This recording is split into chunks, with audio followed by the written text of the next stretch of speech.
నమస్తే, welcome to signal TV. నేను శైలజ. హైందవ శంకారామం సభలో అయితే మరి అనంత శ్రీరామ్ గారు మాట్లాడిన మాటలైతే మనం అందరం చూసాము. మరి ఆ మాటలైతే ఇప్పుడు ప్రస్తుతానికి సినీ ఇండస్ట్రీలో సంచలనం రేకెత్తిస్తున్నాయని అయితే చెప్పుకోవచ్చు.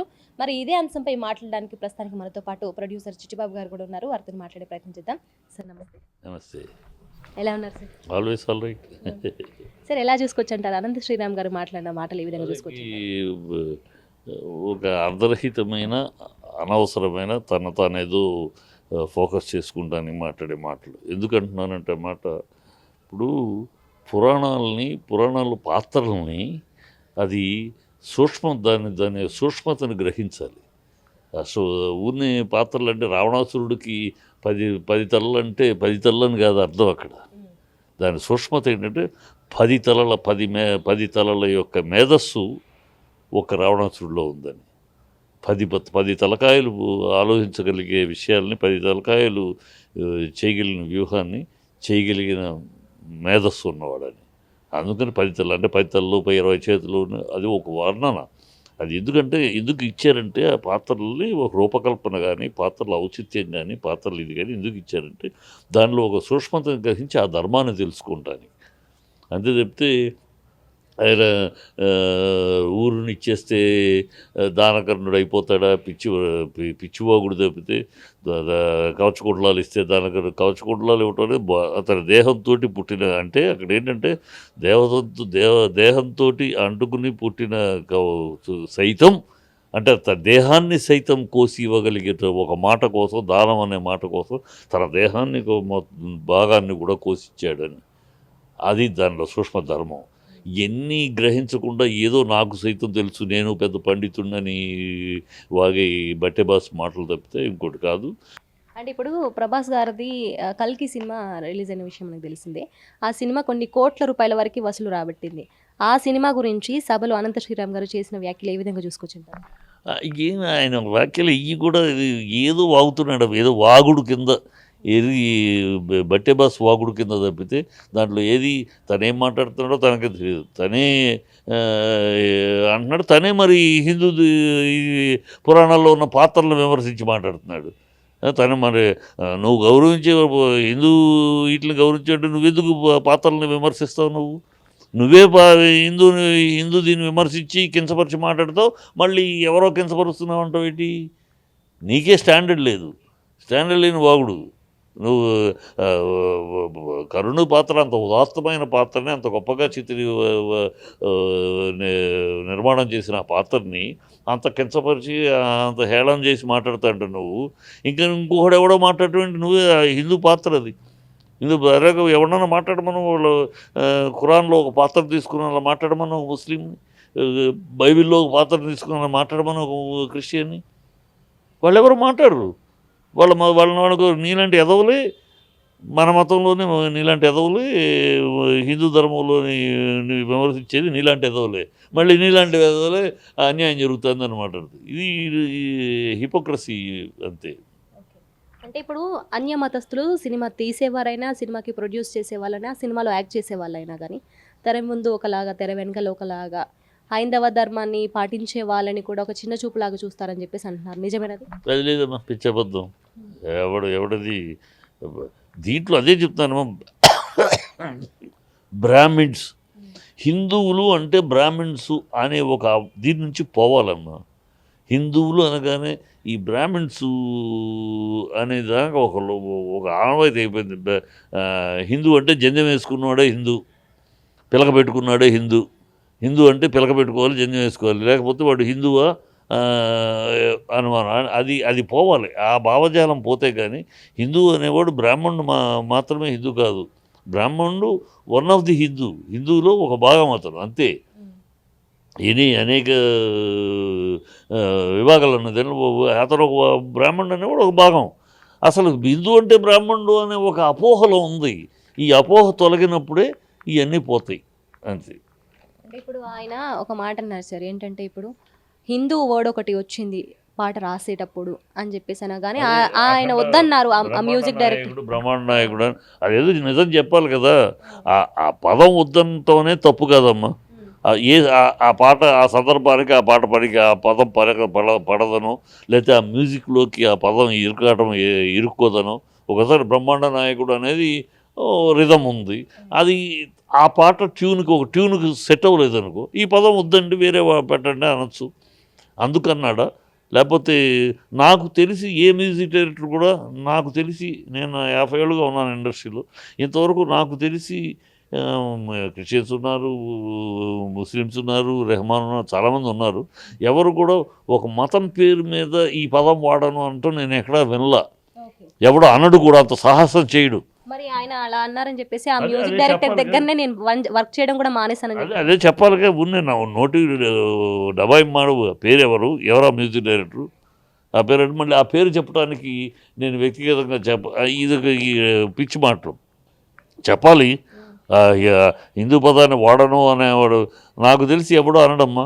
ఏ మ్యూజిక్ డైరెక్టరు ఎంత టాప్లో ఉన్న మ్యూజిక్ డైరెక్టర్ అప్కమింగ్ మ్యూజిక్ అనడు. అది మ్యూజిక్లో ఫిట్ అవ్వకపోవచ్చు, ఆ సంగీతంలో అది ఇరుక్కోపోవచ్చు. ఒక్కోసారి సెట్ అవుతుంది ఒక పదం సెట్ విక్షక్సేనుడు అనేది పదం ఉంటుంది. ఆ పదం నువ్వు వాడాలంటే విక్షక్సేనుడు మ్యూజిక్లో లలితంగా సెట్ అవ్వకపోవచ్చు. దానికి ఈ పదం మార్చండి అనొచ్చు. అంత మాత్రాన దాన్ని హిందూ పదం కన్నా మార్చమన్నాడు అనుకుంటే కరెక్ట్ కాదు. అంటే ఇప్పుడు అనంత శ్రీరామ్ గారు మాట్లాడిన మాటలు ఇండస్ట్రీని వేలెత్తి చూపే విధంగా ఉన్నాయంటారా? తిన్నింటి బాసాలు లేకపోతే ఈ ఇండస్ట్రీలోనే ఉంటూ ఈ ఇండస్ట్రీ మీద రాళ్ళు వేస్తున్నాడు. తనకు అనుకున్నంత స్థాయి రాలేదనో, లేకపోతే తనకు అంత స్థాయి లేదు. ఒక మామూలు writer okay, it's very good writer. Chandra Bose కన్నా గొప్ప పాటలు రాసినోడు చంద్రబోసు. ఆయన అధ్యయనం చేస్తాడు, ఒక్కొక్క పాట రాసేటప్పుడు ఎంతో కష్టపడతాడు, రాస్తాడు. ఈయన అలా ఒక రైటర్ అంతే. ఇతనేమి పెద్ద వేటూరి గారిలాగానో సీతారామ శాస్త్రి గారిలాగానో ఒక స్థాయి ఉన్న సరస్వతి పుత్రుడేం కాదు. రాస్తున్నాడు ఓకే, అంతవరకే. తాను ఎక్కువగా ఊహించుకుని మాట్లాడుతున్నాడు అతను. అంటే ఇప్పుడు వచ్చిన సినిమాలన్నీ కూడా మన పురాణాలని బేస్ చేసుకొని తీస్తున్నారు. సో ఆ పురాణాల్లో ఉన్నటువంటి రాముడి పాత్ర కావచ్చు, లక్ష్మణుడి పాత్ర, అలాగే హనుమంతుడి పాత్ర, సీత పాత్ర, ఇలా ఉన్నవి ఉన్నట్టుగా కాకుండా లేని అద్భుతాలు కల్పించి సృష్టిస్తున్నారు. దానివల్ల పురాణాలని వక్రీకరిస్తున్నారని చెప్పేసి కూడా అంటున్నారు. దానికి మీరేమంటారు? ఎవరు పురాణాలను వక్రీకరించిన పురాణాలని ప్రజలు ఆది పురుషులు వక్రీకరించారు, ప్రజలు తిరస్కరించారు. ప్రజలు ఎవరు ఆమోదం పొందట్లేదు. ఒకళ్ళు జరుగుతూ ఉంటాయమ్మా, వక్రీకరణ చేసి ఎదవలు చేస్తూనే ఉంటారు. చరిత్రను వక్రీకరించిన వాళ్ళు ఉంటారు, చేసేవాళ్ళు ఉంటారు. పురాణాలను వక్రీకరించినప్పుడు ప్రజలు తిరస్కరిస్తున్నారు. ముస్లిమ్స్, క్రిస్టియన్స్ అయితే ప్రజలు తిరస్కరించడం కాకుండా మెడ మీద కత్తి పెడతారు. హిందువుల్లో ఐకమత్యం లేదు కనుక అంతటికి వెళ్ళకుండా ప్రజలు తిరస్కరిస్తున్నారు. నెత్తిన ఎవరో పెట్టుకోలేదు కదా. అంటే సరే, ఇప్పుడు సినిమాల్లో హైందవ ధర్మాన్ని దుర్వినియోగం చేయడం జరుగుతుంది అని 3 కోణాలు వివరించి చెప్పారు అనంత శ్రీరామ్ గారు. దానికి మీరేమంటారు? ఆ మాట అనడానికి ఆయన అర్హత వద్దా? దిగు నాగా రాసింది ఎవరు? నువ్వేగా. మరి దిగు నాగాని డ్యూయట్గా రాసావు నువ్వు. ఆ మాట కూడా మనం ఏం చేసాం? అర్హత ఉండాలి. మనం మాట్లాడేటప్పుడు ఏదైనా మనకు ఒక సందేశం చెప్పినా, లేకపోతే ఒక ఇది చెప్పినా మనకంటూ ఒక అర్హత ఉండాలి. మనమేమో బట్టి బస్ మాటలు, బట్టి బస్ చేష్టలు, బట్టి బస్ పాటలు రాస్తామా? దిగు నాగా అని చెప్పేసి డ్యూయట్కి రాసి ఇవాళ నువ్వు మాట్లాడతావేటి? హిందూ పురాణం ఏదో అక్కడ వేదిక ఉంది, అందరూ మాట్లాడుతున్నారు, మనం ఏదో ఒకటి ఇలాగేదో మాట్లాడితే మనం రికగ్నైజ్ చేయం. లేకపోతే గుంపులో గోవిందా మనం 150 మందిలో మనం ఒకళ్ళు అయిపోతాం కనుక ఏదో మాట్లాడాలి అని చెప్పటం. అంత తప్పితే ఇప్పుడు ఆయనకి ఏంటంటే స్థాయి ఏంటి, తన పర్సనల్ ఐడెంటిఫికేషన్ కోసం తాపత్రయం అది. సీతారామ శాస్త్రి గారు చనిపోయిన తర్వాత ఈ సినిమా రచయితల్లో ఆ పాండిత్యం ఉన్న రచయితలు ఎవరుగా ఆయన స్థానం ఇంకెవరికి రాలా. ఆ స్థానాన్ని పొందాలని, ఆ స్థానాన్ని సంగ్రహించాలని దానికోసం పడే తాపత్రయంలో తను కూడా సీతారామ శాస్త్రి గారిలాగా తను కూడా ఒక పెద్ద పండితుడు, తాను కూడా పురాణ ఇతిహాసాల మీద పట్టున్నవాడిని అని చెప్పుకుంటానికి ఒక ప్రయత్నం, ఒక అల్ప ప్రయత్నం తప్పితే ఇంకేం కాదమ్మా. అతను బుద్ధి జ్ఞానం లేని మాటలయ్యి రామారావు గారు దానవీర సూర్యకర్ణని విమర్శించే స్థాయి, అంత పాండిత్యము, అంత పురాణాల అవపోసలు పట్టిన శక్తి ఇందేం కాదు. రామారావు గారి కన్నా మించినోడు కాదు. రామారావు గారు ఉన్న అంత బుద్ధి జ్ఞానం లేకుండా దానవీర సూర్యకర్ణను పెట్టలేదు. ఆయన పెట్టాడంటే దాంట్లో చూపించాడు కూడా. బుద్ధి తప్పుడు మాటలు, తప్పుడు ఏదో తన నేను సైతం అని చెప్పుకుంటానికి చేసిన మాటలతో ఇంకోటి కాదు. అంటే అప్పుడున్న దర్శకులు, ఇప్పుడున్న నిర్మాతలు హైందవ ధర్మాన్ని తప్పుదోవ పట్టిస్తున్నారని చెప్పేసి అంటున్నారు. దానికి మీరేమంటారు?